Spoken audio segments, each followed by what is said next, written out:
오늘은 우리 자유주의 시대에 대한 이야기들을 우리가 함께 나누어 보도록 하겠습니다. 우리 지난 두 시간에 걸쳐서 3시간에 걸쳐서 우리 자유주의 신학에 대한 이 이야기들을 함께 나누었습니다. 이 자유주의 신학 같은 경우는 우리 교회, 미국 교회도 그렇고 특히 한국 교회에 이렇게 많은 영향을 미쳤고 또 독일에서 태동을 했는데 전 세계적으로 이 주류 교단들에서도 이 자유주의 신학이 끼친 해악이 너무 큽니다. 그래서 우리가 이 자유주의 신학의 문제점들을 잘 이해하고 우리가 이것을 경계하는 것이 매우 중요합니다. 지금은 이 자유주의 신학이 많이 약화되고 또 이렇게 무너졌지만 여전히 우리 속에 이 자유주의 신학의 뿌리가 잔재가 아직도 많이 남아 있는 그런 상태이기 때문에 그래서 우리가 이것을 경계하는 것이 매우 중요합니다. 우리 로마 가톨릭 교회를 거짓 교회라고 또 로마 가톨릭이 가르쳤던 그 가르침을 이 거짓된 가르침이고 복음을 왜곡시킨 가르침이라고 선언하면서 출발한 것이 종교 개혁입니다. 그래서 종교 개혁은 어떻게 보면 신앙 개혁이기도 하고 교회 개혁이기도 하고 또 이 정말 교리 개혁이다라고 이렇게 말할 수가 있습니다. 근데 이 우리 종교 개혁이 초대 교회가 가르쳤던 그 사도적 가르침을 물려받고 또 초대 교회처럼 참된 교회를 지향하며 이 세워진 게 이 종교 개혁 시대의 교회들이다라고 이야기를 할 수 있습니다. 물론 종교개혁 시대 안에도 또 다양한 이런 흐름들이 있기는 있었지만 그러나 크게 봤을 때 이 정통 개혁 신앙 안에 이렇게 머물고 있었다라고 얘기를 할 수 있습니다. 그리고 이 종교개혁 시대 때는 이 로마 카톨릭과 싸우고 또 올바른 교리를 어, 이 이제 핵심 교리들을 정립하는 이런 문제 때문에 디테일하게 교리와 신학을 정립하지는 못했습니다.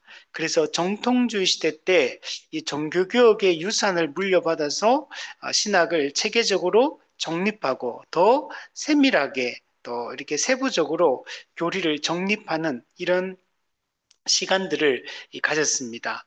그리고 그래서 종교개혁의 유산을 물려받은 이 정통주의 시대가 교리를 아주 체계적으로 이렇게 정립을 했고 또 거기에서 이제 뭘로 나아가냐면 이제 실제 그 교리를 따라 살아가는 삶으로 나아가게 됩니다.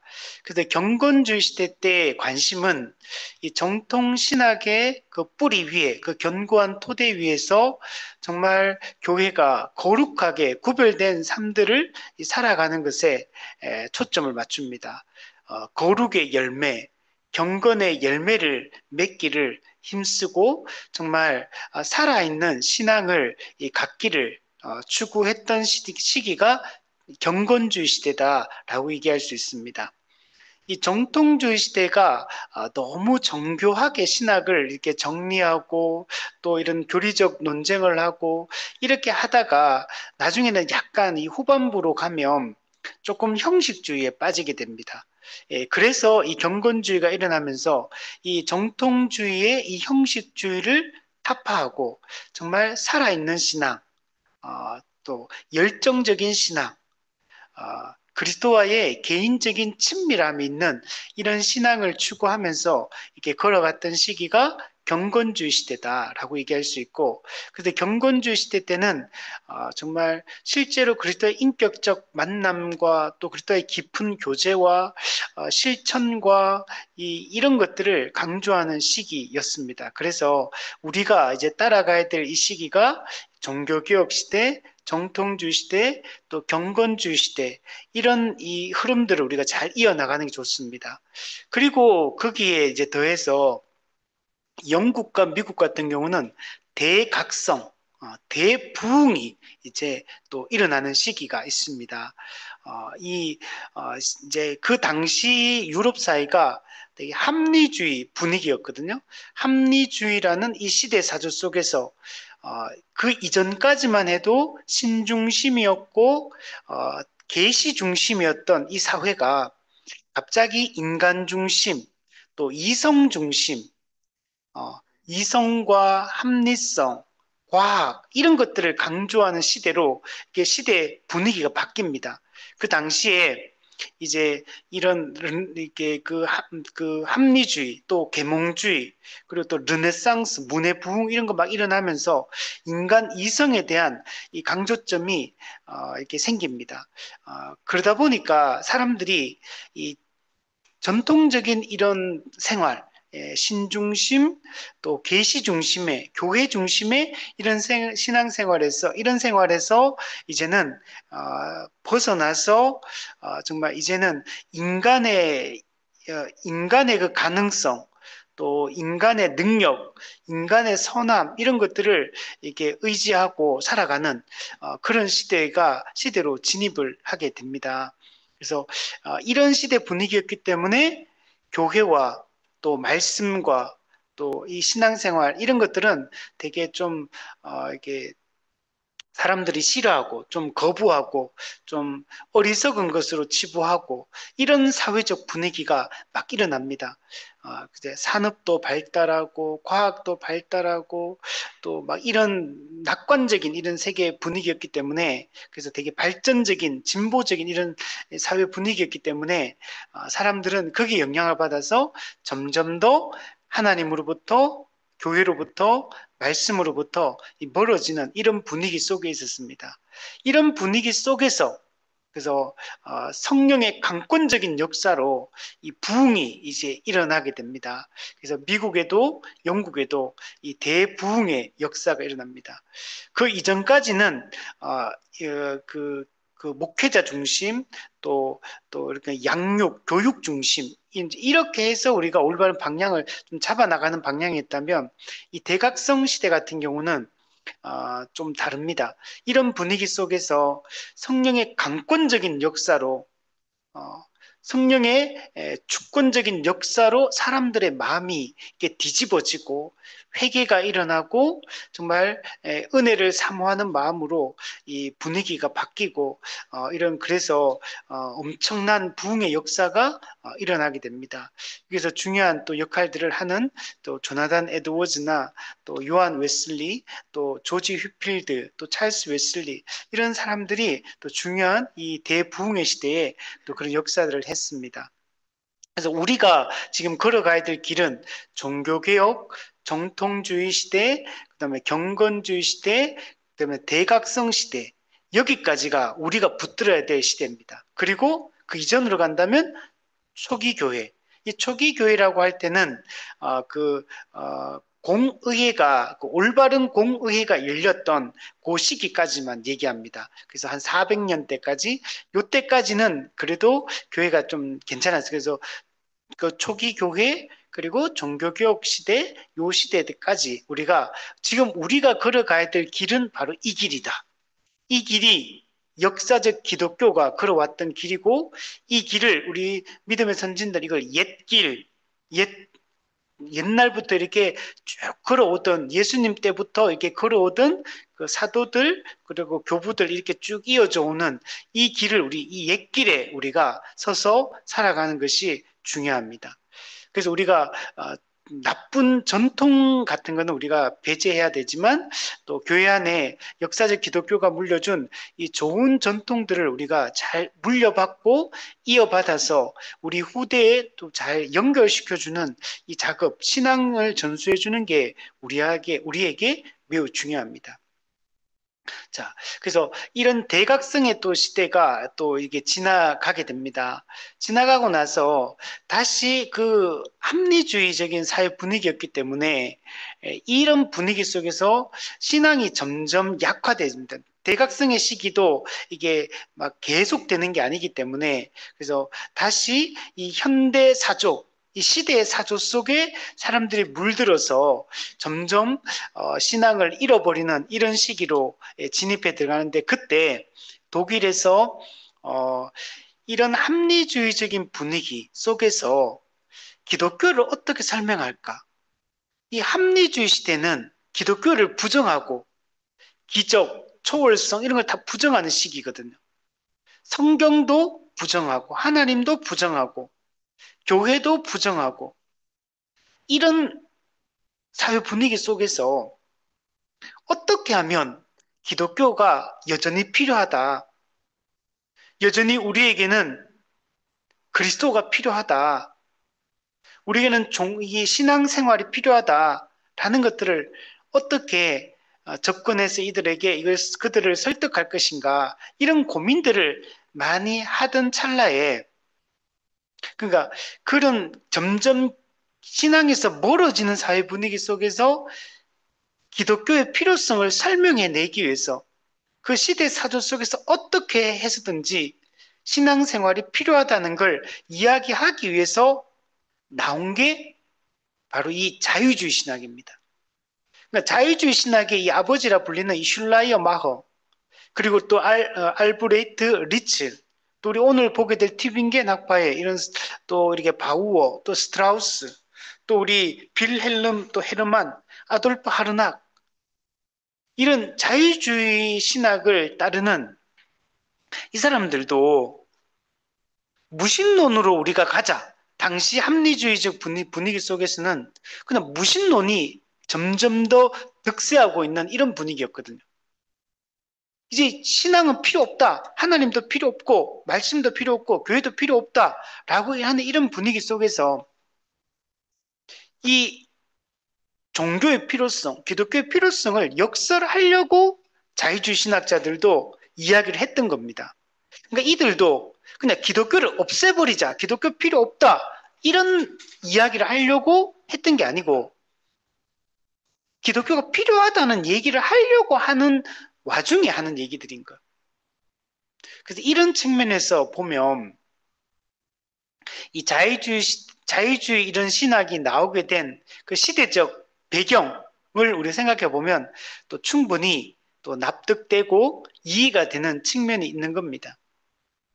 자, 그런데 이 자유주의 신학을 따르는 사람들은 문제는 그 합리주의적 사고를 하는 이 사람들에게 기독교를 설명하려고 하다 보니까 그들의 눈높이에 맞추어서 그들의 입맛에 맞추어서 합리주의적 이 사고를 하는 사람들의 그들이 받아들일 만한 그들이 너무 이게 기독교의 이 복음을 원색적으로 접근해서 있는 그대로의 이런 이야기를 다 하면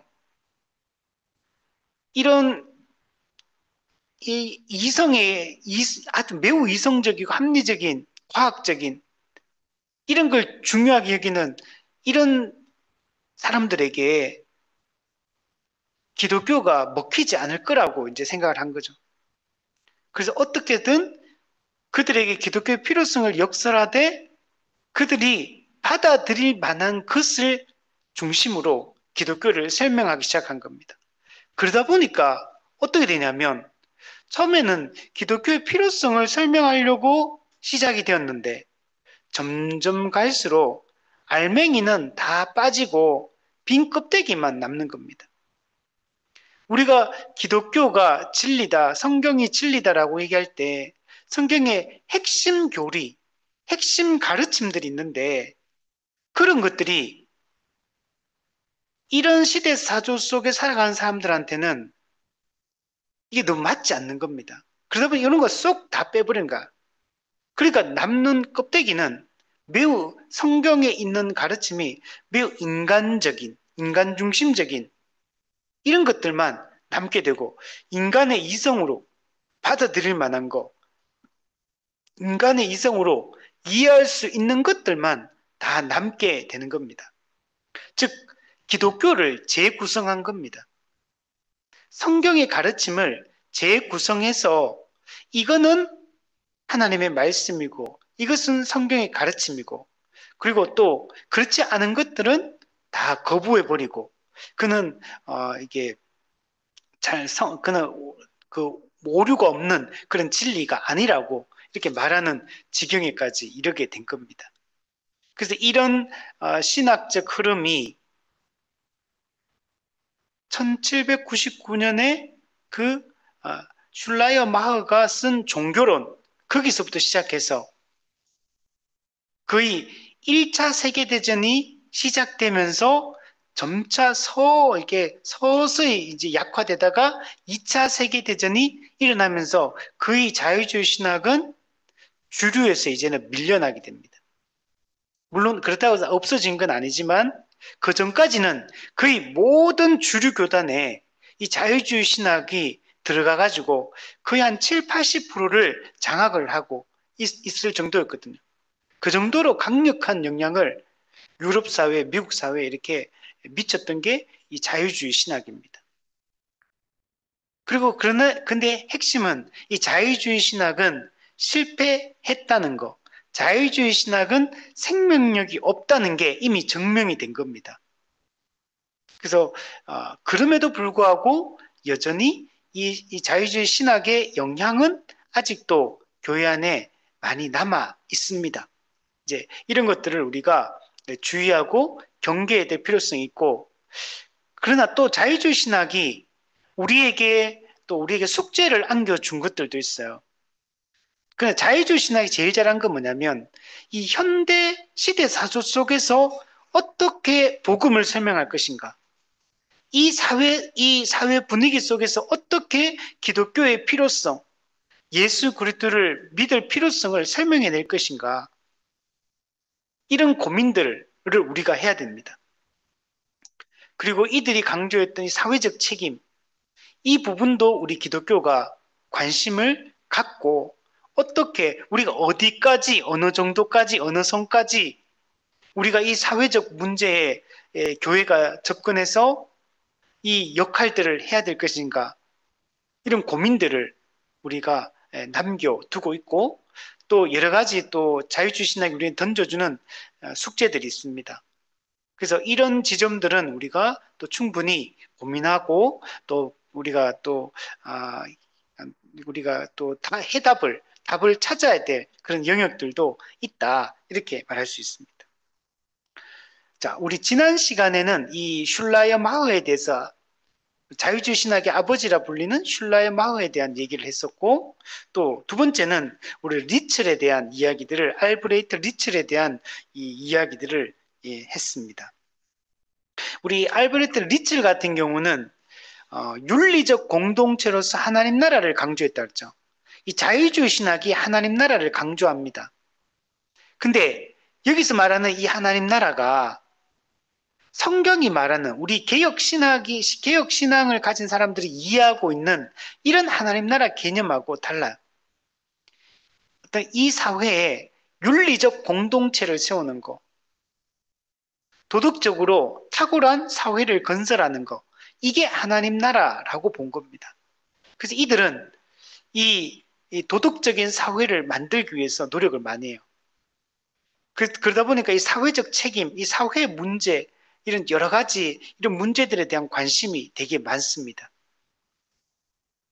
자, 그리고 이들은 예수님을, 우리가 아는 예수 그리스도라고 할 때 그 예수님을 그런 분으로 이해한 게 아니에요. 우리의 구원자, 죄에서 구원하는 구원자로 이해하는 게 아니라 예수님을 윤리 선생으로 이해하는, 도덕적 모범이 되는 인간, 또는 최고로 계몽된 인간, 그래서 우리가 따라가야 될 어떤 모범이 되는 인간, 그죠?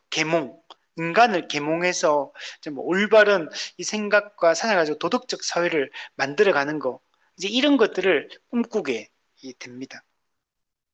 자, 그래서 우리가 이 리첼에 대한 얘기를 지난 시간에 좀 했었고, 오늘은 이제 티빙겐 학파, 이 티빙겐 학파도 이 독일에서 이제 만들어진 자유주의 신학입니다.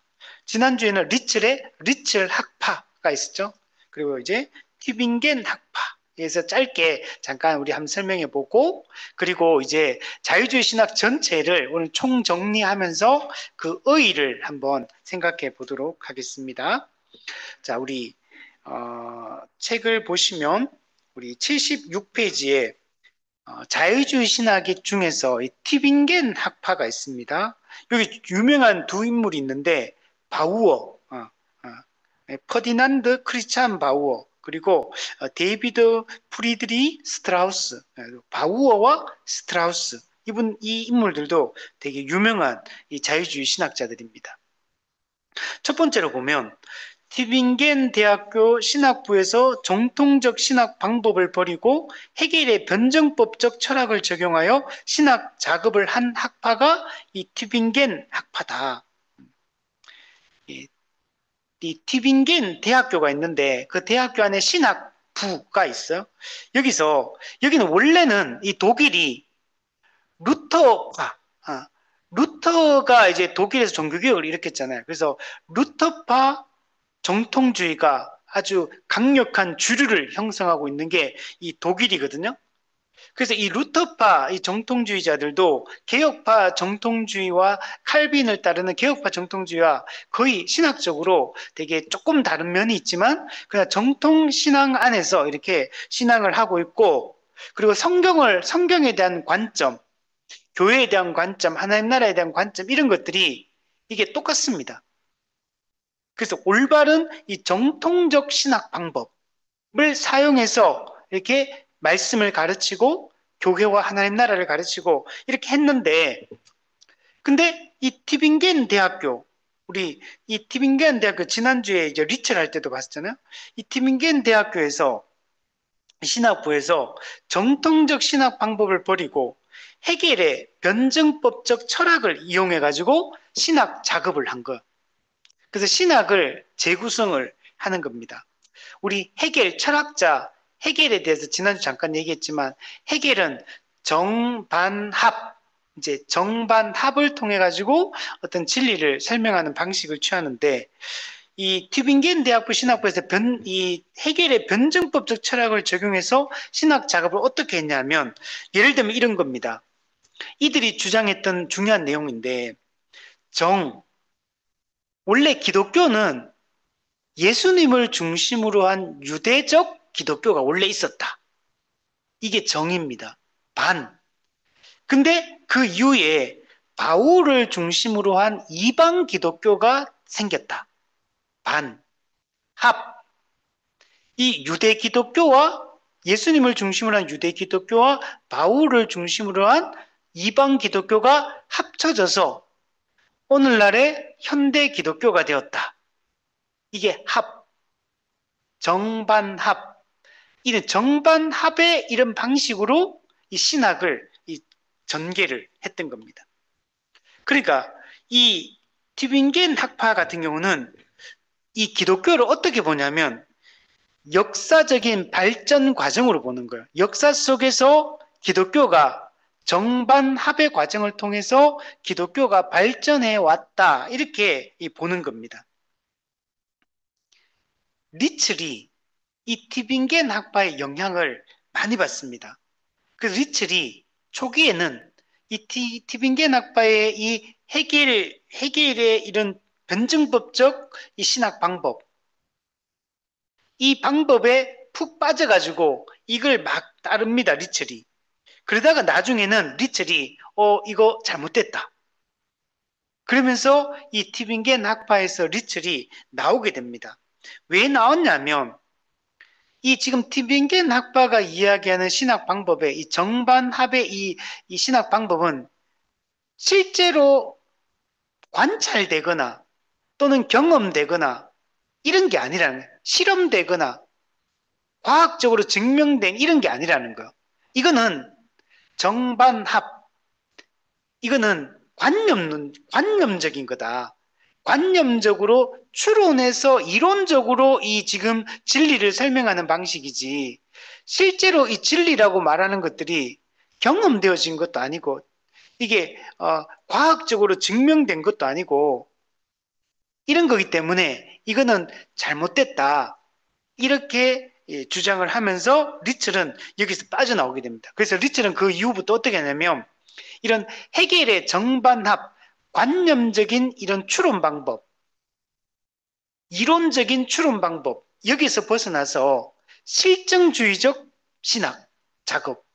실증주의라는 거는 이게 실제로 이걸 경험에 의해서 또는 관찰, 실험에 의해서 이걸 증명하는 걸 실증주의다. 실제로 증명하는 방식. 어, 이런 방식으로 이 성경을 설명해야 되고 진리를 설명해야 된다. 기독교를 설명해야 된다.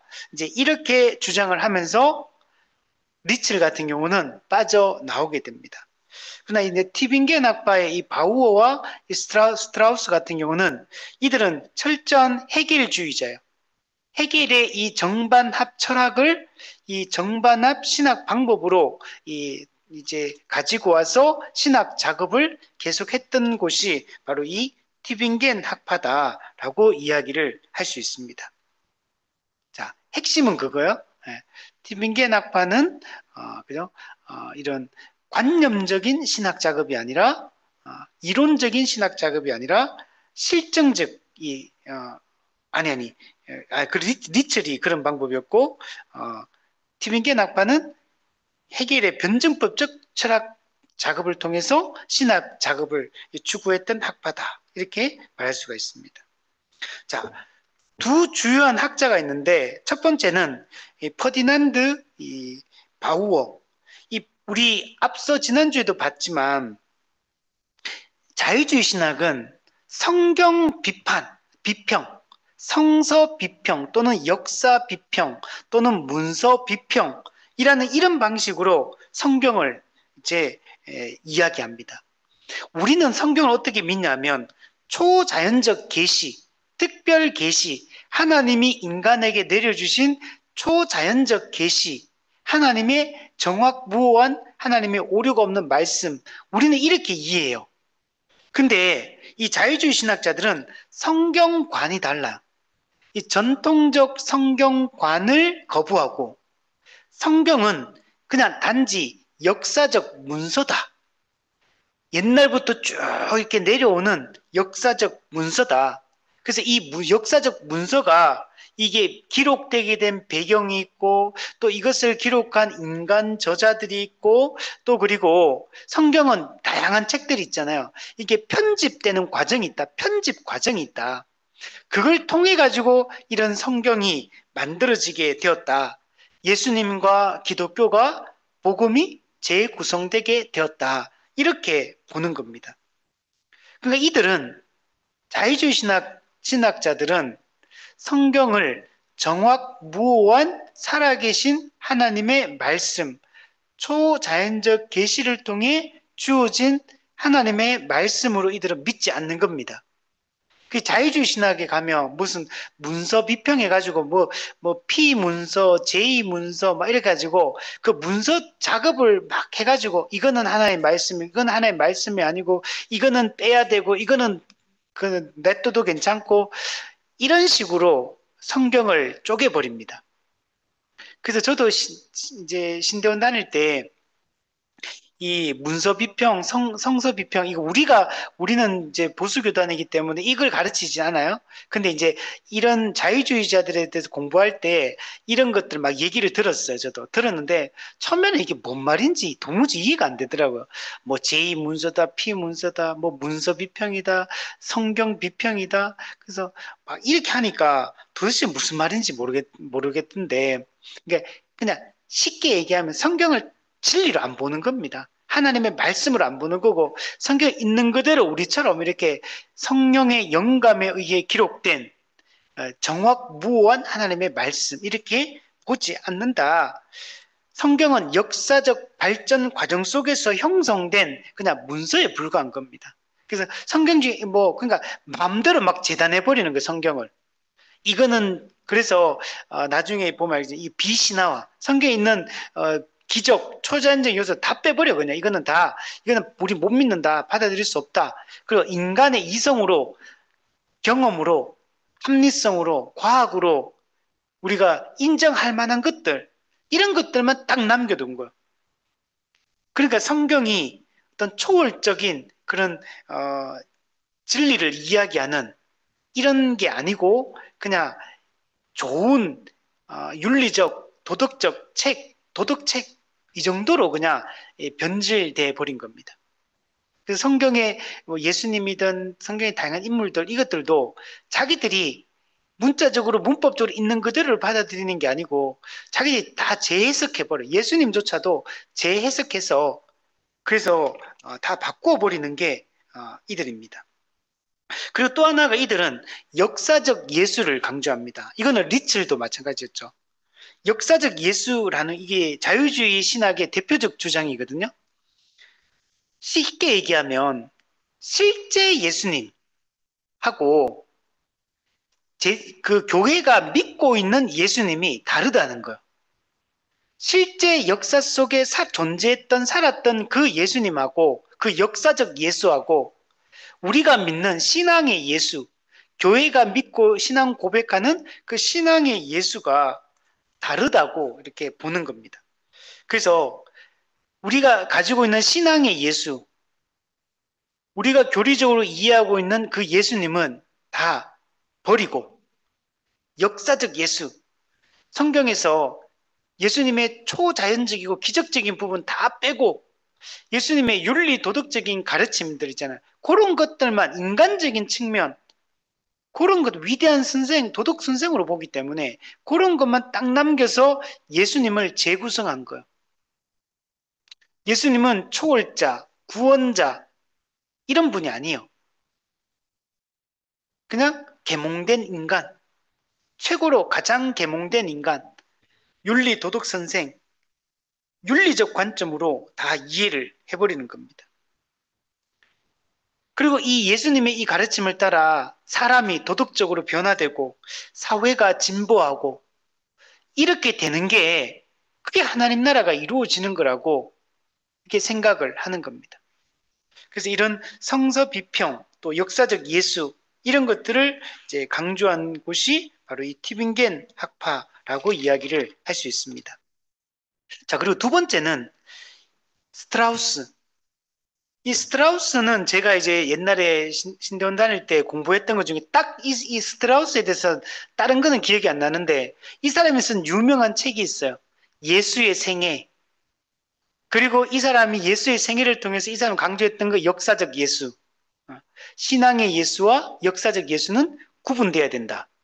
우리는 역사적 예수를 우리는 따라야 된다. 이제 이게 이제 이런 주장입니다. 이 스트라우스도 독일의 그 티빙겐 학파, 이 자유주의 신학이 태동하게 된 곳이 이 티빙겐 대학이거든요. 이 티빙겐 대학교 신학 그 부에서 이 스트라우스도 신학을 공부를 합니다. 이 사람도 동일하게 헤겔의 철학을 정반합의 이 철학을 따르게 되고 그리고 이 헤겔 철학을 먼저 따랐던 사람이 누구냐 바우어 우리 앞에 봤던 바우어이기 때문에 이 스트라우스는 이 헤겔과 바우어에게 아주 큰 영향을 받게 됩니다. 그래서 이 사람도 동일하게 신약 성경을 이 문서 비평, 역사 비평, 이 성경 비평 이제 이런 방식을 통해서 신약 성경을 가르치는 겁니다. 그리고 이 사람도 동일하게 기적은 다 성경에 나오는 기적은 다 신화적 이야기다. 우리 단군 신화, 그죠? 또 이솝 우화에 나오는 이런 신화적 이야기 이런 거 있잖아요. 옛날 우리나라도 뭐 주몽 이런 거 있잖아요. 그죠? 이런 아래서 박혁것에 아래서 태어났다 뭐 이런 거 있잖아요. 다 신화적 이야기로 이렇게 성경의 기적을 다 생각합니다. 그래서 비신화화해야 된다. 신화적인 거 다 제거하고 성경을 비신화화해야 된다. 이런 식으로 주장을 합니다. 이게 나중에 가면 이 스트라우스의 영향을 받는 사람 중에 유명한 사람이 있는데 루돌프 불트만이라는 신학자가 있어요. 이 사람도 유명한 사람이에요. 이 불트만 이것도 제가 신대원 다닐 때 불트만 다 까먹었는데 딱 한 가지 기억나는 거 비신화화 불트만 비신화화 성경의 신화적인 거 다 빼버리고 기적 다 빼버리고 다 비신화화해야 된다. 이걸 주장했던 게 이제 스트라우스가 먼저 주장했던 거 이걸 루돌프 불트만이 또 이걸 받아가지고 더 확장해서 또 이야기를 하는 겁니다.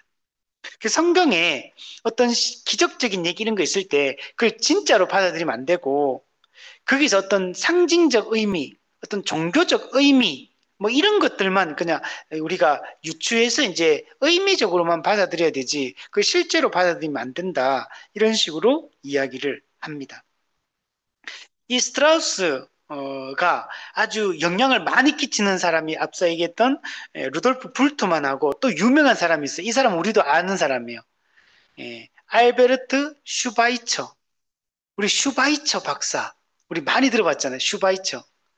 이 슈바이처 박사가 바로 이 스트라우스에게 영향을 아주 많이 받습니다. 이 스트라우스도 여러분 신학자입니다. 루터교의 신학자가 이 슈바이처 박사입니다.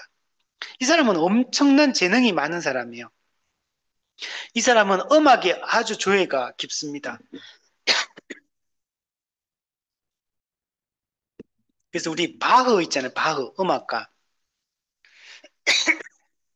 바흐에 대해서 엄청나게 연구한 이 음악가가 이 슈바이처입니다. 그리고 이 슈바이처가 아프리카 선교사로 나갑니다. 그래서 아프리카에서 의료 선교를 오랫동안 합니다. 우리 이 슈바이처에 대한 책들 옛날에 보면 아이들 동화책처럼 있잖아요. 그게 보면 슈바이처가 항상 위인전에 보면 나오잖아요. 그래서 뭐 나오는데 이 사람이 아프리카에서 의료 선교를 했던 선교사입니다. 그래서 이 사람이 1952년도에 노벨 평화상을 받게 됩니다. 그래서 슈바이처가 유명하죠. 근데 이 사람도 역사적 예수에 대한 이야기를 많이 했어요. 이 사람도 자유주의 신학자입니다. 그러니까 루터파 신학자지만 실질적으로 신학은 이 자유주의 신학을 받아들인 사람이라고 할 수 있습니다. 이 사람은 원래 역사적 예수 우리 자유주의 신학자들은 어떤 뭐 예수님을 도덕 선생으로 이해한다 그랬잖아요. 근데 슈바이처 같은 경우는 역사적 예수를 이야기를 하긴 하는데 앞에 있는 그런 예수님을 역사적 도덕 선생, 윤리 선생으로 이해했던 거하고는 조금 다르게 이해해야 된다라고 하면서 역사적 예수 연구에 어떤 그 전환점을 제시했던 인물이 바로 이 슈바이처 박사다라고 얘기할 수 있습니다. 이 사람은 예수님을 위대한 도덕 선생으로 보면 안 된다. 그러면서 뭐라고 얘기했냐면 이 예수님은 종말을 예언한 유대인 선지자다. 예수님은 종말에 대해서, 즉 하나님 나라에 대해서 이야기한 유대 선지자다. 유대인 선지자다. 이렇게 얘기를 했습니다. 이 얘기만 들으면 와, 이게 슈바이처는 예수님을 올바르게 이해했구나 이런 생각이 들잖아요. 근데 아닙니다. 네. 슈바이처는 예수님을 하나님 나라의 도래를 기다려요. 슈바이처도. 그래서 종말에 대한 얘기를 하고 선지자적인 얘기예요. 그래서 예수님은 고난받고 십자가 죽음으로써 하나님 나라가 실현될 거라고 예수님이 믿었다는 거예요. 예수님이 고난받고 십자가의 죽음으로 예수님이 하나님 나라가 이 땅에 도래하고 하나님 나라가 실현될 거라고 예수님이 기대를 했는데 실제적으로는 예수님이 고난받고 십자가에 죽고 그냥 끝나버렸다는 거예요. 하나님 나라가 안 이루어졌다는 거예요. 여기서 예수님은 그냥 끝난 거고 그리고 이 예수님의 가르침을 받았던 제자들이 예수님을 재해석합니다. 그래서 재해석한 그 예수님이 기독교 신앙이 되었다. 그래서 그러니까 일종의 슈바이처는 예수님이 기대했던 바를 성취하지 못한 분으로 이해한 거예요. 십자가에 못 박혀 죽었지만 하나님 나라가 이루어지지 않았기 때문에 이 땅은 그대로잖아요. 하나님 나라가 이루어지지 않았기 때문에 예수님은 실패한 거고 제자들이 예수님의 그런 가르침과 삶과 죽음과 이런 것들을 재해석해서 기독교 신앙을 만들어낸 거라고 이해를 하는 겁니다. 그래서 자유주의 신학에서 이 역사적 예수에 대한 연구가 중요한데 그 도덕 선생에서 종말을 예언한 선지자 개념으로 이렇게 역사적 예수 연구에 대한 이 방향을 새롭게 제시한 사람이 바로 이 슈바이처다라고 얘기할 수 있습니다. 자, 그래서 이 스트라우스에 의해서 이런 영향을 이들이 많이 받게 되었다. 그런 이야기를 하고 있습니다. 자, 우리 티빙겐 학파에 대해서는 한 요 정도로 우리가 한번 얘기해 보고, 이제 우리가 자유주의 신학 전체의 의의에 대해서 한번 살펴보고, 우리가 마지막으로 생각해 보기, 우리가 좀 적용적으로 우리가 또 고민해야 될 지점이 어딘가를 한번 정리를 해 보도록 하겠습니다. 자, 자유주의 신학의 의의 첫 번째 보시면, 자유주의 신학은 여러분 20세기 초까지 모든 주류 교단에 강력한 영향을 끼쳤던 이 신학 사조입니다. 우리 앞서 얘기했잖아요. 자유주의 신학은 약 처음 생길 때부터 1799년부터 해서 1900한 이렇게 중반 50년 정도까지 40 몇 년까지 해서 약 한 150년 정도 이 자유주의 신학이 이렇게 이렇게 크게 활동을 하는데, 그 중에서 그러니까 1800년대 그 100년 정도는 자유주의 신학이 그렇게 세진 않았습니다. 근데 오히려 이제 20세기에 들어와서 한 50년 정도 아주 이 자유주의 신학이 강력한 영향을 끼치고, 특히 미국 교회, 독일도 마찬가지고, 미국 교회 같은 경우도 미국 교회가 원래 청교도 신학으로 기독교 국가로 원래 세워졌거든요. 청교도 신학과 이 개혁 칼빈주의 신학으로 원래 처음에 세워진 게 미국입니다. 물론 그 이후에 이제 장로교 외에도 이제 감리교, 침례교 많은 교단들 이제 다 들어오지만, 어쨌든 처음에 미국에 세워질 때는 이 청교도 신학을 이제 가지고 이 개혁 신학을 가지고 세워졌던 나라인데, 근데 미국에 여러분 그 20세기 초반에 미국 교회의 모든 교단, 장로교, 침례교, 감리교 모든 교단에 자유주의 신학이 주류 신학이 돼버려요. 그 정도로 이 아주 강력한 이 영향을 미쳤던 게 바로 이 자유주의 신학입니다. 실제로 이 자유주의 신학으로 말미암아 아주 그런 부정적인 영향들을 되게 많이 받습니다. 이 자유주의, 그러면 왜 이렇게 자유주의 신학이 많은 영향을 끼쳤을까? 앞서 얘기했듯이 자유주의 신학자들은 하나님 나라 건설을 되게 강조를 합니다. 하나님 나라를 세우자. 그 하나님 나라에 대한 이야기를 많이 해요. 근데 이 하나님 나라가 어떤 나라냐? 앞서 얘기했듯이 윤리적 공동체요. 도덕적 사회, 윤리적 공동체. 이런 걸 강력하게 강조를 합니다. 교회가 교회 안에만 머물러 있지 말고 이 사회에서 사회적 책임을 다하는 이런 교회가 되어야 된다. 이런 당시 비판을 많이 받았거든요. 교회가 너무 교회 안에만 머물러 있다. 사회적 책임을 다하지 않고 이 시대 속에서 역할들을 해야 되는데 못한다. 이런 분위기였는데, 이 비판받고 있는 교회 분위기였는데, 자유주의 신학이 나오면서 하나님 나라를 강조하고 윤리적 공동체를 강조하고 도덕적 사회를 건설할 걸 강조하고 사회적 책임, 사회적 기여를 할 것을 강조하고 막 이러니까 너무 메시지가 딱 맞잖아요. 그러니까 자유주의 신학을 따를 수밖에 없는 겁니다. 또 하나의 또 배경은 뭐냐면 이 경건주의 분위기도 계속 있었어요.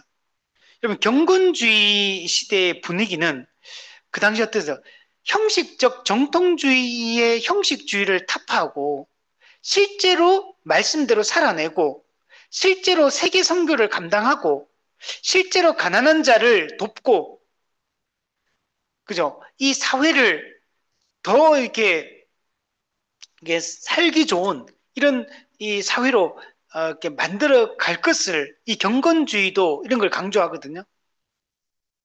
그러니까 이 자유주의 신학이 이 사회적 책임을 강조하는 거하고 이 경건주의의 분위기가 여전히 아직 남아있는 이런 분위기였기 때문에 이게 딱 맞아 떨어지는 겁니다. 형식적인 종교 이런 거에 대한 거부, 그리고 개인의 어떤 체험 위주로 이제 신앙이 이렇게 축소되어 있는 이런 거에 대한 거부, 교회도 이 사회적 책임을 다하고 이 사회 속에서 기여를 해야 된다, 영향을 끼쳐야 된다, 이런 분위기 속에 있었기 때문에 이게 자유주의 신학의 가르침과 그들의 강조점과 이게 딱 맞아떨어지는 겁니다. 그러다 보니까 이 자유주의가 이 주류 교단들에서도 기독교 전체적으로 아주 강력한 영향을 끼치게 된 겁니다. 자, 그러나 그러면 교회가 원래 그러면 교회가 이 사회적 책임을 다 하고 이 땅의 어떤 인권의 문제, 소외의 문제, 빈곤의 문제, 평화의 문제, 공정의 문제, 어, 우리가 이런 문제들을 또 교회가 이런 걸 잘한다고 해서 그러면 또 이게 올바른 교회적 역할을 하고 이 사회가 변화되느냐? 여러분, 이렇게 가면 기독교가 무너지게 됩니다. 기독교는 이 여기에만 집중한다고 기독교가 서는 게 아니에요. 기독교는 여러분 복음과 교회를 정확하게 가르치는 게 중요합니다. 하나님 나라가 무엇인지, 하나님 나라가 이 땅에서 어떻게 드러나고 이 땅에서 실현되어지는지 이걸 명확하게 우리는 밝혀야 돼요. 교회의 이 초월적 이런 삶, 또 기독교가 가지고 있는 이 가치를 수호하는 것이 우선 중요합니다. 교회가 참된 교회를 이루고 참된 교회답게 살아가고 그러면서도 또 이제 교회가 이런 올바른 삶을 살아갈 때 이 사회 속에서 이 시대 사주 속에서도 그 역할들을 하게 되거든요. 원래 올바르게 이런 것들이 가르치고 교회가 교회답게 살아가면 이 성도들이 올바른 판단력과 분별력을 가지고 이 사회 속에서 그 주어진 그 역할들을 감당하면서 이렇게 하게 되거든요. 그래서 이 정통 교리를 거부해버리고 정통적 신앙을 이렇게 멀리하고 그러면서 그냥 사회적 책임만 윤리적 공동체만 이거 주장한다고 자유주의자처럼 이런 사회가 사실 되는 건 아닙니다. 그러나 그 당시에는 이런 분위기 속에 있었기 때문에 이게 그래서 이 자유주의 신학이 막 뭐랄까 무슨 유행처럼 막 번져갑니다. 그러니까 뭐 모든 교단에 그냥 자유주의가 막 그냥 들불처럼 번져가요. 그래서 다 이게 그냥 잡아먹어 버립니다. 지금 우리는 어떠냐면 되게 보수적인 신학을 가지고 있는 거예요. 우리는 역사적 기독교가 물려준 이런 신학을 가지고 있는데 만약에 지금은 이 자유주의 신학이 어느 정도 어떻게 보면 한번 세게 휩쓸고 지나가고 난 이후로 우리는 살고 있는 겁니다. 우리가 만약에 자유주의 신학이 이렇게 주류 교단의 주류 신학으로 이렇게 그게 막 확립되어 있고 신학자들이 목회자들이 설교 때마다 막 자유주의 신학의 토대를 두고 막 설교하고 가르치고 이런 걸 우리가 만약 전파되는 이런 시대 속에 우리가 그 한복판에 만약 우리도 살고 있었다면 우리는 안 넘어갔을까? 우리도 다 자유주의 신학으로 다 넘어갔을 겁니다.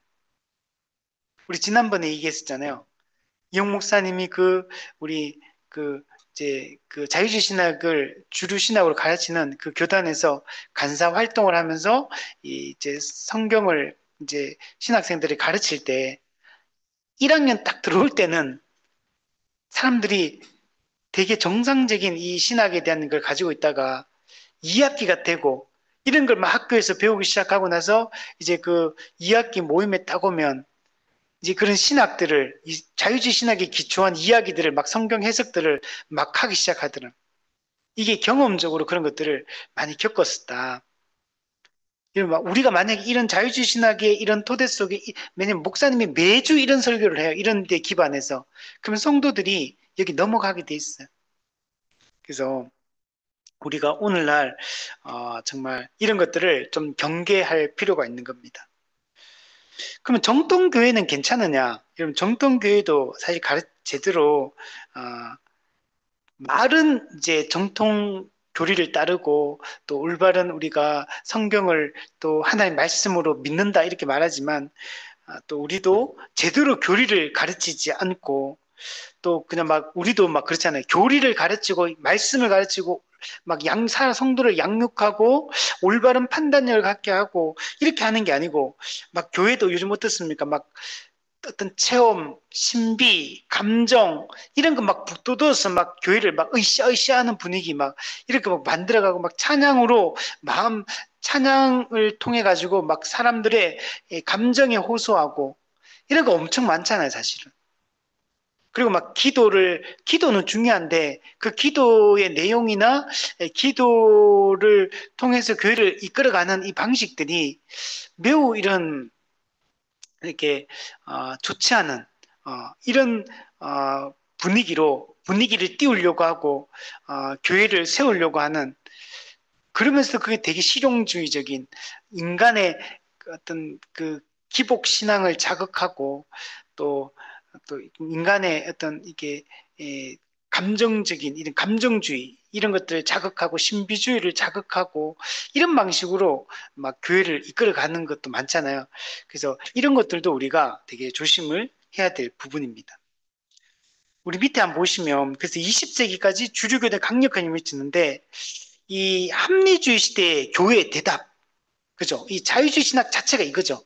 합리주의 시대 사조 속에서 교회가 어떤 대답을 내놓을까 이걸 고민하면서 나온 게 이 자유주의 신학이거든요. 그러다 보니까 근데 문제는 종교개혁 전통에서의 급진적인 이탈, 종교개혁의 그 신앙 유산으로부터 급진적으로 이탈해버려요. 그냥 성경과 전통적 교리에 대한 다양한 해석을 시도하면서 완전 성경을 재단해버리고 성경도 희한하게 해석하고 재단하고 교리도 막 그 이상하게 다 올바른 교리들을 그냥 조금만 이 자기들이 세운 기준에 맞지 않으면 그냥 다 잘라버리는 거예요. 다 버려버려. 그리고 오직 인간의 이성으로 받아들일 만한 것들만 남기는 이런 방향으로 간 겁니다. 밑에 보면 또한 교회가 인간의 삶과 세계 문제에 관심을 가져야 할 필요성을 제기했다. 요거는 이제 또 우리가 좋은 측면도 있죠. 우리가 이 인간의 삶에 대해, 이 땅의 삶에 대해서 또 우리가 가진 이 문제에 대해서 우리가 교회가 관심을 갖고 어떻게 우리가 대답을 내놓을 것인지 그리고 우리는 이 사회 문제 속에서 어떤 그또 입장을 취하고 어떻게 참여할 것인지 이걸 고민을 해야 됩니다. 그래서 윤리의 실천을 통해 정치와 문화의 병역, 복지 등을 실현하는 것이 이들의 사명이었습니다. 근데 이제 우리가 이런 것들을 해야 된다는 측면과 이게 주된 목적인 건 다른 거죠. 자유주의 신학은 이게 그냥 주된 목적인 거. 이게 이들의 신앙의 목표인 겁니다. 근데 우리가 이런 좀 더 나은 인간, 좀 더 나은 세상을 만들기 위해서 그리스도를 믿고 이 신앙생활을 하는 것이 아니죠. 네. 우리는 완전히 새로운 나라, 새로운 시대를 우리는 꿈꾸며 나가는 거고 그것은 인간의 노력에 의해서 이루어지는 게 아니라 하나님의 주권적인 은혜로 말미암아 그 새로운 세상이 우리에게 열리게 되는 겁니다. 자, 그리고 종교개혁과 정통주의 유산에 대해 폄하가 가져온 실패 경험. 네.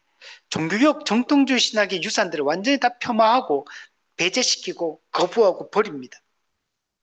그래서 자유주의자들은 예수님이 가장 계몽된 한 인간에 불과하며 누구든지 신적 소명을 자각하고 최선을 다하면 우리도 계몽될 수 있고 도덕사회의 이 구성원이 될 수 있다. 이렇게 보는 겁니다. 이게 자유주의 신학이 추구하는 게 이런 세상을 꿈꾸는 것.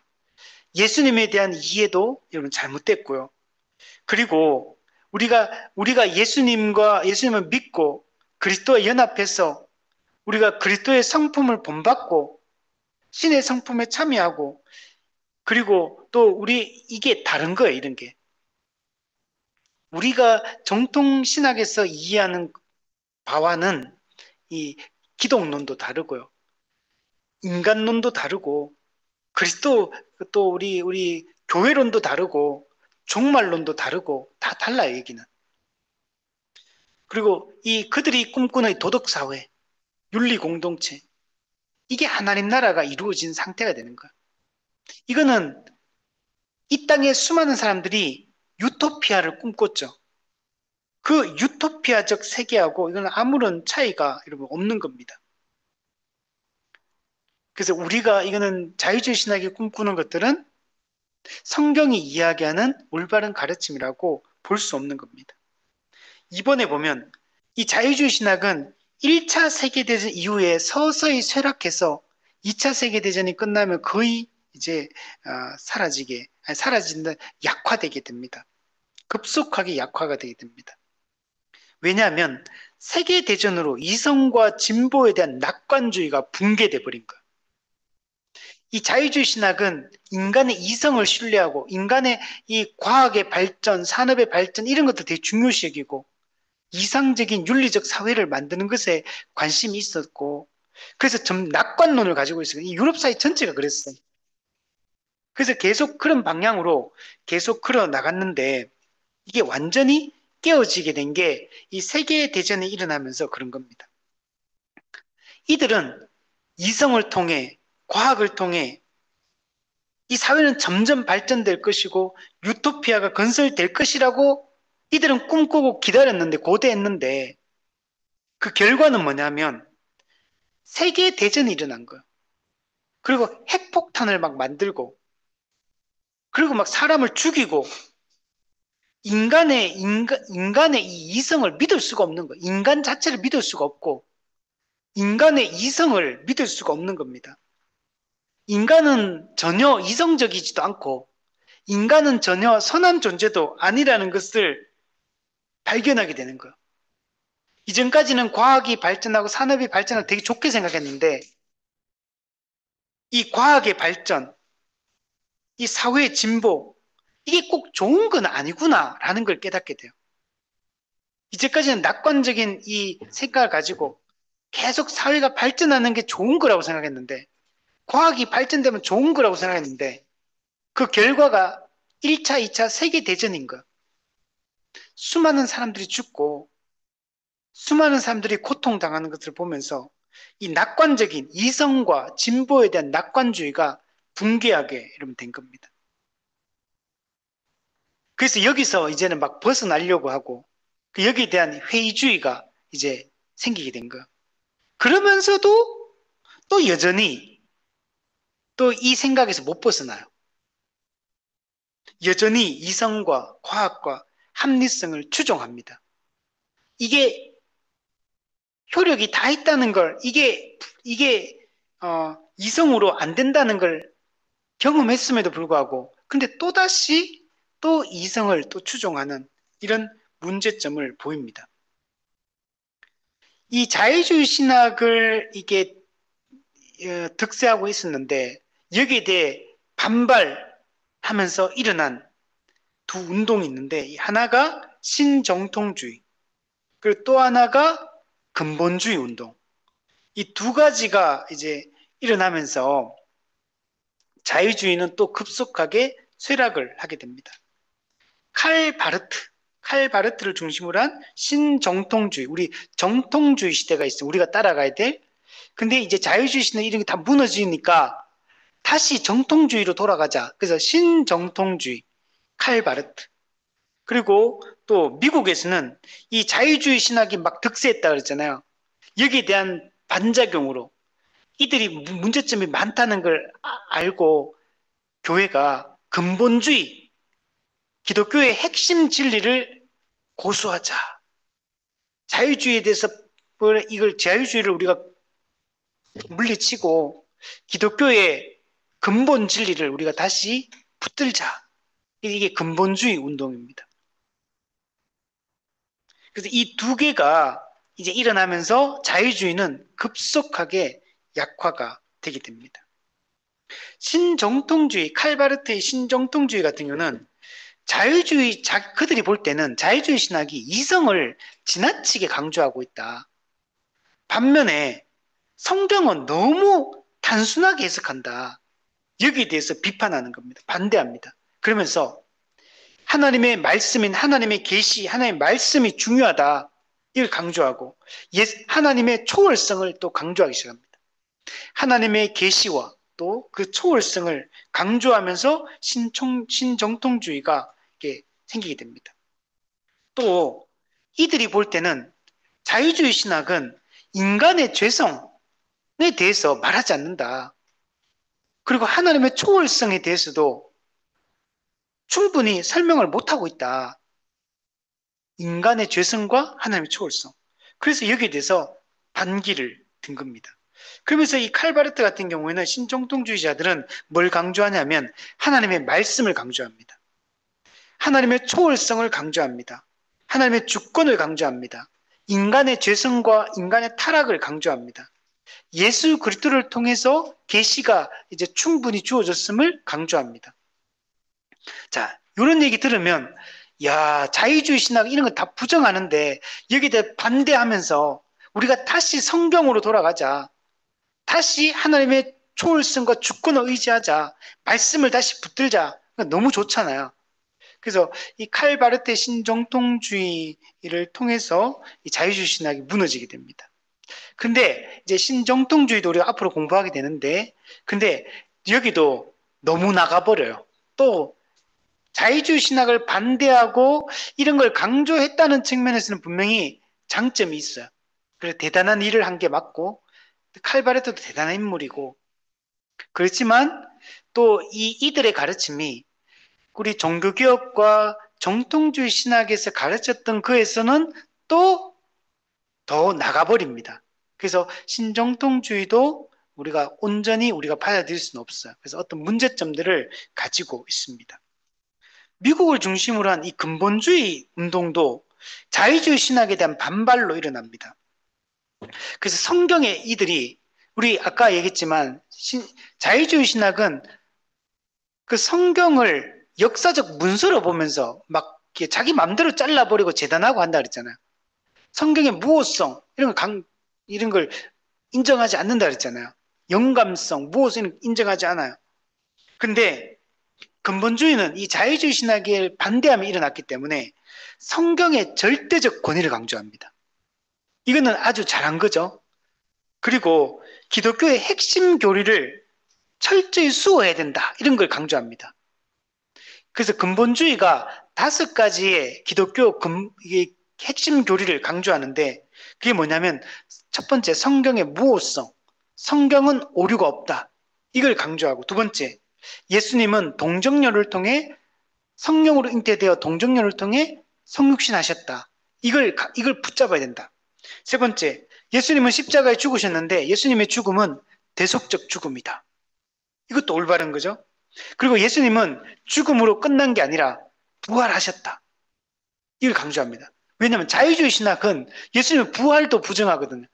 성육신도 부정하고 부활도 부정하고 다 부정하거든. 초월적인 거, 기적적인 거 이런 거 다 부정하니까 초자연적인 거 다 부정하니까 여기서는 근본주의에서는 예수님은 부활하셨다 이걸 강조합니다. 그리고 또 강조하는 게 이 자유주의 신학자들은 천국과 지옥 이것도 부정하거든요. 그러니까 이 근본주의에서는 예수님은 다시 재림하신다. 그리고 하나님 나라를 이루신다. 그래서 이거 무호성, 동정녀 탄생, 대속적 죽음, 부활, 재림 이 5가지의 아주 핵심적인 우리 신학을 강조한 게 근본주의입니다. 자, 이거부터 되게 좋잖아요. 그럼 근본주의 이거 들으니까, 와, 성경을 강조하고, 이런 핵심 기독교 교리를 지키려고, 수호하려고 이렇게 노력했구나. 그리고 또 이들은 과학적 자연주의, 과학주의, 그리고 자연주의, 과학을 어떤 최고의 가치로 두고, 자연주의, 어떤 물질을 숭상하는 과학적 자연주의, 이런 것들에 대해서 철저히 비판합니다. 이 당시 아주 충돌이 심했냐면 진화론과 창조론. 이게 아주 큰 주제였거든요. 그죠? 1859년인가 그 찰스 다윈이 종의 기원을 통해서 이제 그걸 주장하면서 기원에 대한 새로운 그 이전까지는 창조로 기원을 설명했는데 이제는 창조 이외의 기원을 설명하는 또 다른 방식이 생기게 됐죠. 그래서 이 창조론과 이 진화론 논쟁이 아주 강력하게 일어나거든요. 그래서 이 분위기 속에 있었는데 이 근본주의는 이런 거에 대해서 이제 반발합니다. 과학적 자연주의에 대해서 이렇게 반발하면서 비판합니다. 근데 이 근본주의도 문제점이 또 많아요. 요런 지점 앞에서 이런 거는 분명히 우리가 근본주의가 잘한 지점들이에요. 근데 근본주의는 모든 걸 지나치게 문자적으로 성경을 해석을 합니다. 현대과학과 역사와 또 충돌되는 지점들이 많아요. 그래서 이런 걸 인정하지 않는 문제가 있어요. 또 이 사회의 변화, 이 문화의 변화, 이런 게 적응을 잘 못합니다. 그래서 나중에 보면 알겠지만, 근본주의가 아까 핵심 진리를 붙들려고 했다고 했잖아요. 그러면 되게 지성적일 것 같잖아요. 근데 아닙니다. 반지성적인 이게 경향으로 흘러갑니다. 그래서 근본주의가 아주 문제점이 많아요. 그래서 우리가 이 보수교단이 근본주의를 따른다고 사람들이 생각하는데 그렇지 않습니다. 근본주의의 어떤 핵심 교리를 지키려고 하는 이 측면은 우리가 분명히 인정하지만, 그러나 근본주의는 많은 문제점들을 가지고 있어요. 그래서 되게 이런 것들 우리가 조심해야 되고 우리가 경계해야 될 지점입니다. 자, 그러나 어쨌든 이 신정통주의와 근본주의가 보면 문제점이 있음에도 불구하고 이 당시에는 이런 문제점들은 이게 신정통주의가 가진 문제, 근본주의가 가진 문제는 아직 안 드러난 상태예요. 지금은 주적이 누구냐면 자유주의 신학이 있는 거. 자유주의라는 거대한 적이 있는 거 지금. 이런 적과 싸워야 되기 때문에 이 자유주의를 무너뜨리는 거대 적을 무너뜨리는데 이 신정통주의와 근본주의가 아주 혁혁한 공을 세우게 됩니다. 그리고 또 나중에 가면 재밌는 게 있는데 이 근본주의의 이 핵심 세력이 나중에 누가 되냐는 줄 아십니까? 세대주의가 됩니다. 근본주의와 세대주의가 같이 못 갈 것 같은데 나중에 이 세대주의와 근본주의는 다른 겁니다. 다른 건데 거대적인 자유주의 신학이라는 거대적이 있다 보니까 이, 이 세대주의가 근본주의 안으로 들어와요. 그래서 나중에는 세대주의자들이 근본주의의 아주 핵심 세력이 돼버려요. 그래서 자유주의 신학과 싸우는데 아주 일조합니다, 분명히. 근데 대신에 또 세대주의 신학이 가진 수많은 문제점들을 가지고 있어요. 이게 참 아이러니한 건데, 워낙 자유주의라는 게 그 당시는 너무나 큰 적이기 때문에 이 적과 싸우기 위해서는 이렇게 다 손을 잡고 이렇게 같이 싸운 겁니다. 그래서 자유주의 신학은 무너뜨리게 됩니다. 그러나 또 이제 이런 근본주의가 가진 문제점, 세대주의가 가진 문제점 이런 것들을 또 나중에 나타나게 됩니다. 자, 3번에 보면 성경 비평이나 자유주의 신학의 여러 요소는 현대 교회 안에 여전히 강한 영향력을 지금도 행사하고 있다.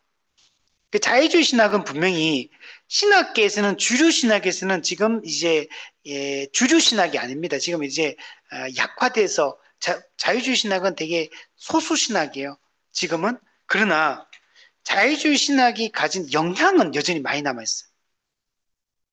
자, 그게 인간의 경험을 중시하는 신학사제로 그 맥이 지금 연결되고 있다. 그래서 이게 자유주의 신학은 그러니까 뭐에서 출발하냐면 텍스트, 성경에서 출발해야 되는데 컨텍스트, 상황에서 출발해서 신학을 이야기해요. 우리 기독교는 원래 정통신학은 성경의 무호성을 강조하고 성경의 최종 권위, 궁극적 권위라는 걸 강조해요. 오류가 없는 하나의 말씀이기 때문에 모든 것을 우리는 어디서 출발하냐면 텍스트, 성경에서 출발해요. 성경이 뭐라고 말하느냐? 전체적인 성경의 통일성 있는 가르침 사상에 비춰볼 때 성경이 뭐라고 얘기하느냐? 성경이 가는 데까지 가고 성경이 서는 데 서는 거. 이게 우리가 가진 개혁신앙이거든요.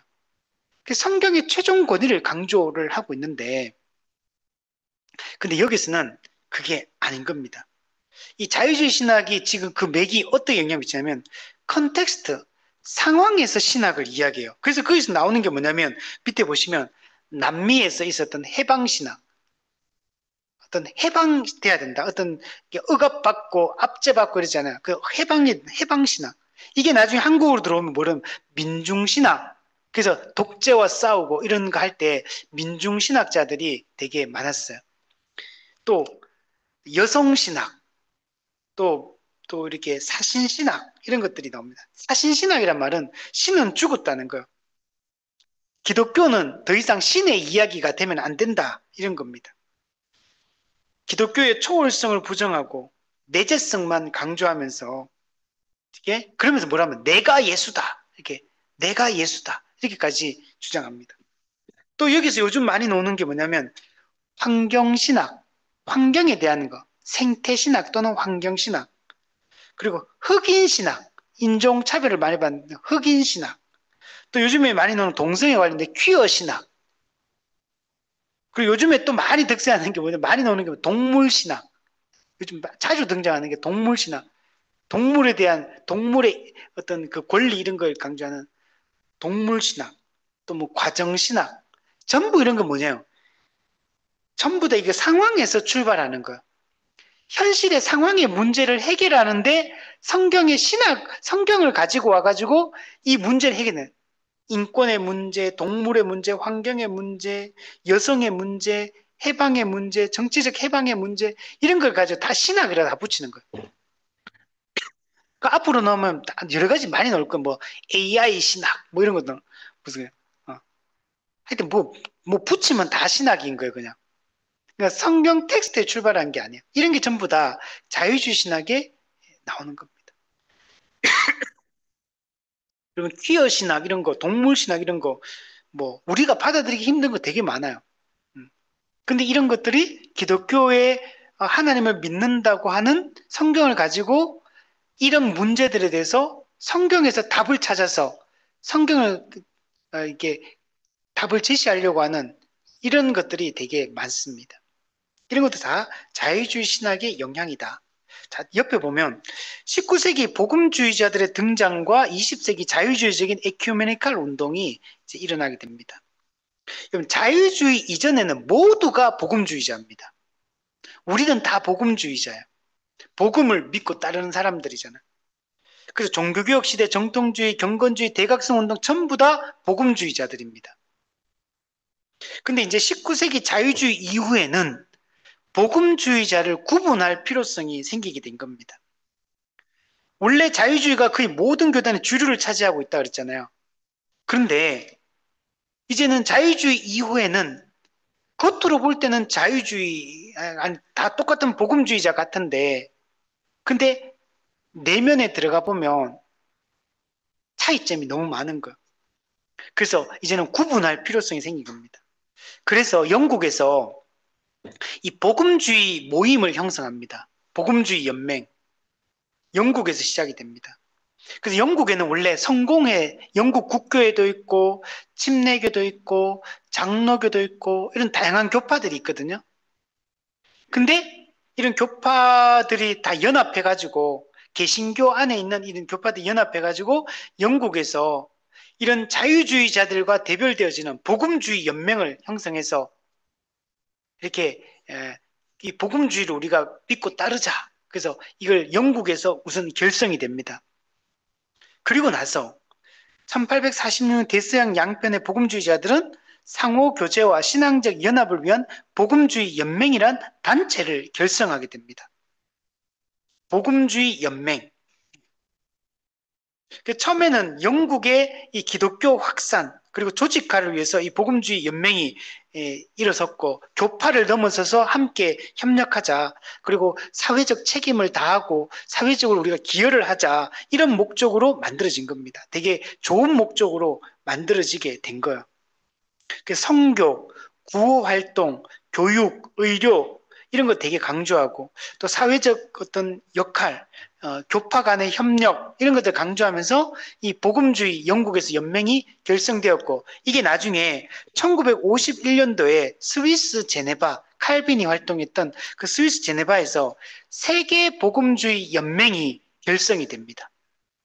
그래서 자유주의 신학이 워낙 득세했기 때문에 복음주의자들이 아주 소수로 전락했다가 이제 자유주의가 쇠퇴하면서 복음주의 연맹을 통해 가지고 이 복음주의가 다시 교회의 올바른 이 주류가 돼야 된다. 흐름을 형성해야 된다. 그래서 이런 게 만들어지게 됩니다.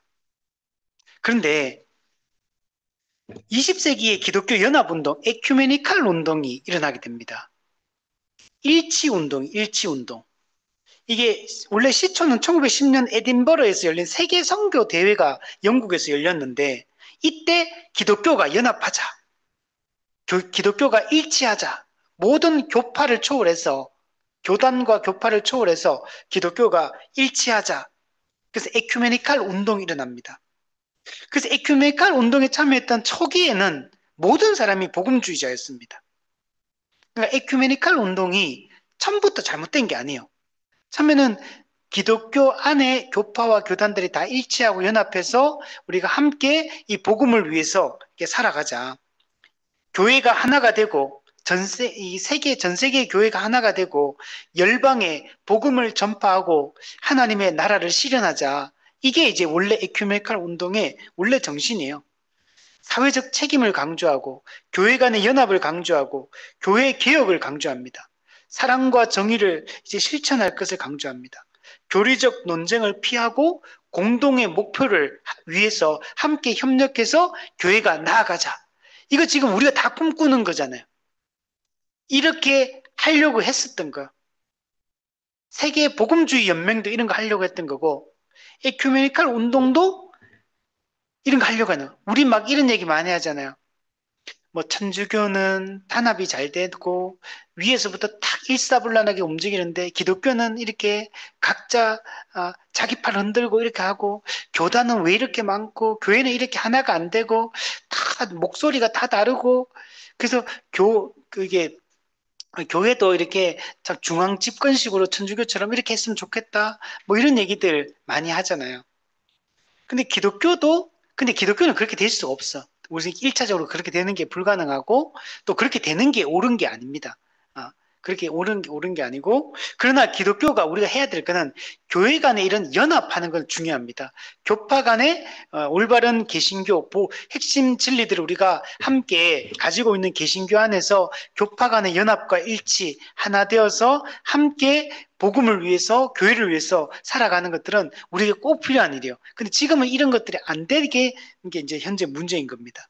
자, 그런데 1910년도에 세계 선교 대회에서는 이게 복음주의자로 구성돼서 에큐메니칼이 시작됐는데 1948년 외우기도 쉽잖아요. 우리나라가 그죠? 우리나라가 대한민국이 이제 정부가 수립된 1948년, 45년에 해방되고 48년에 정부 수립, 대한민국 정부가 수립된 날, 1948년에 세계교회협의회 WCC가 창립이 되게 됩니다.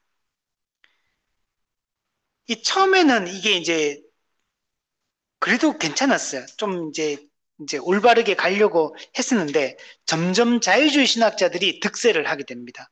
복음주의자들보다 자유주의자들이 이 WCC 안에서 이제 득세를 하게 되고 그래서 결국은 이것 때문에 미국 교회가 분열되게 됩니다. 그리고 이 WCC는 점점 종교 다원주의로 흘러가게 됩니다. 이게 신학적 차이를 극복하기가 어려웠어요. 어떤 교리적 순수성을 강조하는 교단들이 있거든요. 교파들이. 그래서 그런 사람들과 그렇지 않은 자유주의자들하고 같이 있다 보니까 이게 점점 이게 잘 안 맞았어요. 그리고 또 여러 가지 이유로 말미암아 이렇게 안 맞는 부분들이 많았습니다. 교파 간의 연합이 잘 안 됐어요. 그래서 결국에는 자유주의자들이 득세하게 되고 점점 더 WCC가 이제 종교 다원주의로 흘러가게 됩니다. 처음에는 기독교 안에서 교파 간에 연합하고 일치하자 이렇게 시작됐는데 이제는 종교 간에 연합하고 일치하고 종교 간의 다양성을 인정하자. 이 세상에는 다양한 종교들이 있다. 그 각 종교가 이런 걸 공존하자. 뭐 이런 걸 이제 주장하는 분위기로 갑니다. 그러면서 여기서 WCC에서 강조했던 게 뭐냐면 다른 종교와의 대화와 협력 이런 것들을 강조하기 시작. 상호 존중하자. 그러면 기독교는 그럴 수 없거든요. 다른 종교와 연합할 수 없어요. 대화할 수 없어요. 그냥 물론 이런 건 있습니다. 그냥 일반적 사회 이슈, 어떤 사회적 문제가 있을 때 모든 종교가 함께 협력해서 힘을 모아서 이 국난을 극복하고 어려움들을 문제를 해결하고 이런 건 맞아요. 이런 건 해야 돼요. 근데 종교적인 면, 영적인 면, 진리와 관련된 면에서는 일치하고 대화하고 하는 게 불가능합니다. 근데 점점 이제 상호 존중하자. 그러면서 예수 그리스도가 유일한 구원자다라는 이 진리를 WCC가 잃어버리기 시작하는 거. 이게 점점 더 이 진리가 약화되어지고 다른 종교에도 구원이 가능하다. 이런 분위기로 흘러가는 거. 그러니까 이 종교다원주의는 자유주의 신학의 근거에서 이런 흐름으로 흘러가게 된 겁니다. 그래서 우리는 이 WCC와 이렇게 함께 할 수가 없는 겁니다. 자, 마지막으로 정리해보면 생각해보기. 현재 합리주의적인 세계에서 기독교 변증 문제. 자, 이 문제가 이제 아주 큰 문제입니다. 우리 자유주의 신학이 태동하게 된 것도 합리주의적 사회 분위기 속에서 기독교를 설명하고 기독교의 필요성을 강조하려고 하다 보니까 나왔던 거였거든요. 이건 오늘날도 마찬가지입니다. 물론 자유주의는 잘못되었지만 오늘 우리는 우리의 이 복음 진리를 견고하게 붙들고 타협함이 없이 가면서도 이 시대 사조 속에서 이 문화 속에서 이 환경 속에서 어떻게 기독교의 진리를 세상 사람들에게 전달할 것인가?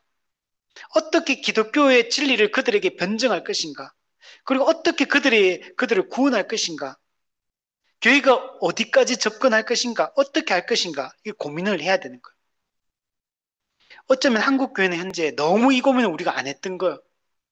교회가 너무 그냥 교회 안에만 갇혀 있었고, 교회가 너무 사회와 동떨어져 있고, 원래는 기독교가 올바른 복음을 가르치고 말씀을 가르치면 사회에 아주 중요한 칭송받는 존재가 되어야 되고, 사회적인 이런 사회가 올바른 이 성경적 가치를 실현하는 방향으로 교회가 당연히 역할을 하게 돼 있거든요. 근데 지금은 그렇지 않은 모습이 많죠.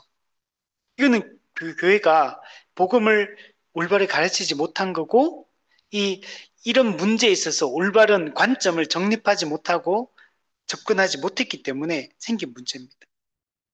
그래서 조화와 대립의 정도 문제. 우리 어디까지 어떤 스탠스를 취할 거냐. 우리 어디까지 할 거고 어디까지 선을 그을 거고 이런 것들을 명확하게 좀 우리가 생각을 해봐야 됩니다. 그럼 자유주의 신학은 현대 사조에 맞춰서 기독교를 설명하려고 했어요. 좋은 점입니다. 그러나 실패합니다. 결국에는 정통 교리를 붙들고 우리의 정체성을 안 무너뜨리면서도 사회 속으로 들어가기 위한 노력을 했어야 되는데 정통 교리를 다 버리고 성경을 그냥 쪼개버리고 진리를 다 무력화시켜버리고 그리고 사회에만 맞추려고만 했기 때문에 결국은 실패한 겁니다. 그럼 자유주의 신학은 아무런 능력이 없어요. 초월적 능력이 자유주의에는 없습니다. 왜? 진리가 아니기 때문에. 이들이 주장하는 많은 것들이 왜곡되어 있기 때문에 잘못되어 있기 때문에 그렇습니다. 그래서 오늘 우리는 이 현대 문화 속에서 복음 어떻게 선포할 것인가? 주류 문화 속에서 우리는 어떻게 성경의 가르침이 진리라는 것을 사람들에게 전할 것인가? 어떤 전략을 우리가 가져야 될 것인지 고민을 많이 해야 됩니다. 그리고 우리가 지금 살고 있는 후기 현대주의, 포스트 모더니즘, 이 사회 속에서 우리가 어떻게 기독교가 이 속에서 진리를 전할 것인가를 고민해야 돼요. 그렇게 하려면 이 시대의 특징, 현대 사조에 대한 이해, 세속적 이 어떤 사조에 대한 이해가 우리 필요합니다. 그래서 우리 포스트 모더니즘 사회의 특징들에 대해서 우리가 이해하고 이런 시대 속에 이런 분위기 속에 살아가는 사람들이 겪고 있는 고민, 또 두려움, 불안 이런 거에 대해서 우리가 알고 교회가 접근에 들어가는 것들은 중요합니다. 두 번째, 성경적 성경관을 우리가 수호하는 게 매우 중요합니다. 성경의 영감설, 무호성, 충분성, 명료성, 자정성 우리 이런 것들을 명확하게 붙들어야 돼요. 자유주의 신학은 역사 비평, 고등 비평을 했거든요. 인간의 문서로 성경을 이해했어요. 이런 것들을 우리가 아주 우리가 철저히 이런 것들 우리는 경계하고 전통적 성경관, 우리 이걸 붙들어야 돼요. 이걸 어떻게 사람들에게 알리고 성경을 하나의 말씀으로 우리가 믿고 이제 살아갈 것인가를 고민을 많이 해야 됩니다. 오늘 우리의 문제는 나는 성경 영감수를 믿습니다. 무호성을 믿습니다. 말은 이렇게 해놓고 성경을 안 읽고 설교를 안 듣고 성경을 배우려고 양육도 안 받고 성경의 충분성도 안 믿어요. 그러니까 뭔가 문제가 생기면 성경에서 답을 찾으려고 해야 되는데 성경에서 답을 찾으려고 노력하지 않아요. 인간적인 수단과 방법과 자기 경험을 의지하고 사람을 의지해서 막 답을 찾으려고 이 말은 성경을 안 믿는다는 얘기거든, 사실은. 이런 자유주의 신학자들이 이런 성경을 이렇게 재단하는 것도 문제고 말로만 믿는다고 해놓고 성경을 전혀 의지하지 않고 성경을 보지 않는, 읽지 않는 이것도 우리의 큰 문제입니다. 그래서 성경을 선택적으로 받아야 돼요. 성경의 명백한 객관적 진리에 우리는 거기에 초점 맞춰야 되는데 전혀 성경을 다른 방향으로 성경의 핵심 진리에 집중하지 않는 그래서 성경의 이 원리와 가르침대로 실제로 교회를 세워가고 우리의 삶을 세워가려고 하는 이런 노력들을 하지 않는 우리가 자유주의 신학을 안 믿지만 그러나 이렇게 하는 것은 자유주의 신학보다 더 나쁜 겁니다, 사실은. 그래서 우리 이 정통 교회 안에 있는 정통 신학을 따른다고 하는 우리의 모습들을 우리가 많이 돌아봐야 됩니다. 세 번째, 기독교의 사회적 역할.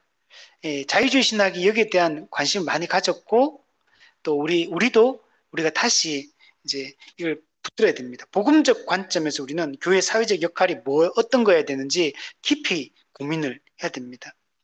우리는 이 사회의 기독교적 해답, 성경적 해답을 여러분 제시를 해야 됩니다. 적극적으로 사회적 책임을 다해야 됩니다.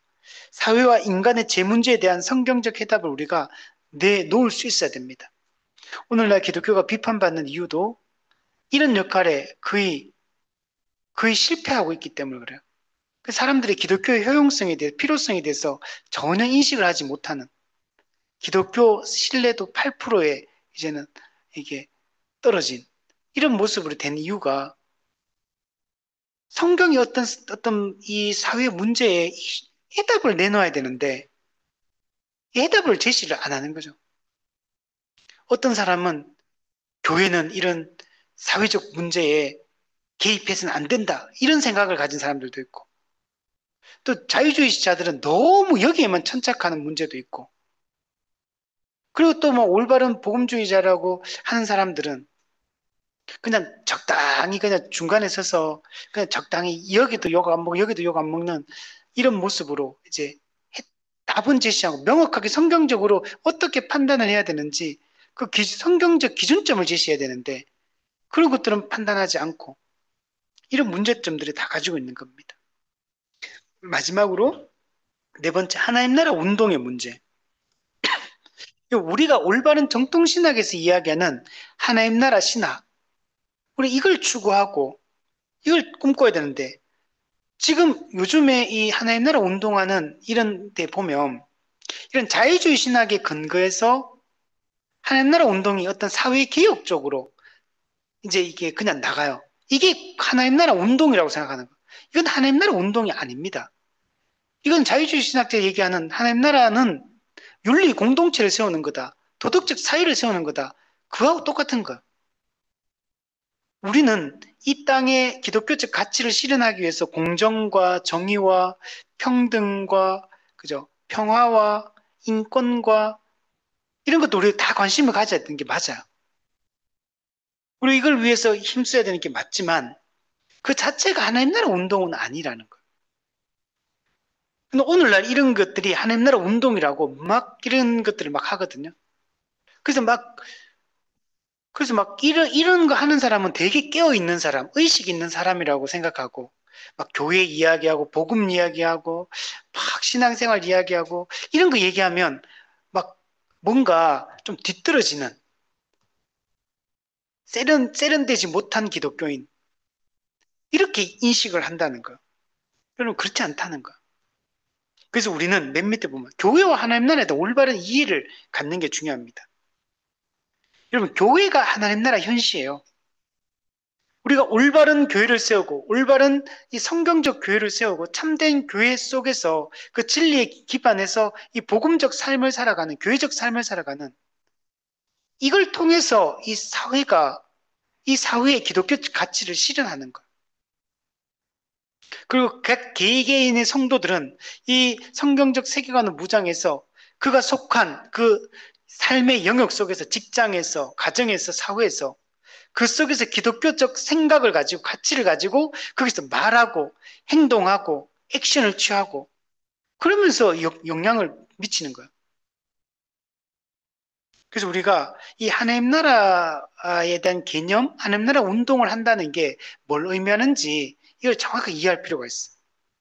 그래서 우리가 이 근본주의자들, 자유주의자들 이런 극단적인 이런 형태가 아니고 우리가 종교개혁가들이 이야기했던 이런 올바른 이런 가르침과 이런 태도들을 갖는 게 중요합니다.